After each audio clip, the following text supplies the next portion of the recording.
အားလုံးပဲမင်္ဂလာပါရှင်ကီကီကားမောင်းတင်တဲ့အနေကြိုဆိုလိုက်ပါတယ်ပေါ့နော်ဒီနေ့ကတော့မန်လေးသူလေးကိုချေလို့ဒီမှာကားပတ်ကင်ထိုးနီးလေးကိုနီးစနစ်ကြကြနဲ့တင်ပေးနေတဲ့ပုံလေးပေါ့နော်ဒီတင်တန်းသူလေးကလည်းရမ်းတော်ပါတယ်ပတ်ကင်ထိုးတာကိုသူ့ကို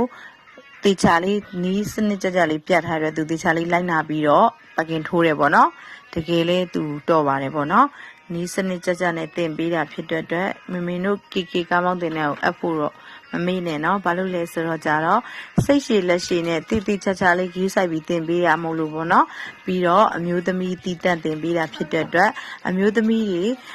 ကားမောင်းတယ်လို့စိတ်မညစ်နေကြနဲ့နော်မမင်းတို့ရဲ့ကီကီကားမောင်းတင်တဲ့ကိုရောက်လာတာနဲ့လုံးဝပရိုကြမောင်းနိုင်ပြီးတော့အိမ်ကဘေဘီလေးတွေအကျိုးဖို့အကြောင်းအကျိုးဖို့လုပ်ပေးဖို့အဆင်ပြေတယ်ပေါ့နော်မမင်းတို့ကီကီကားမောင်းတင်တဲ့ကတော့ပြည်ဦးလွင်စကိုင်းမန်လေးအိမ်ရောက်အကျိုးပို့လုပ်ပြီးတယ်ပေါ့နော်ဝန်ဆောင်မှုလေးရှိပါတယ်တင်နန်းချိန်လေးကတော့9ရက်ပါရှင်တင်နန်းချိန်လေးတည်ခြင်းရင်တော့မမင်းရဲ့ဖုန်းနံပါတ်လေးကိုဆက်သွယ်ပြီးမေးမြန်းလို့ရပါတယ် Messenger မှာလည်းမေးပြီးလို့ရပါတယ်နော်တင်နန်း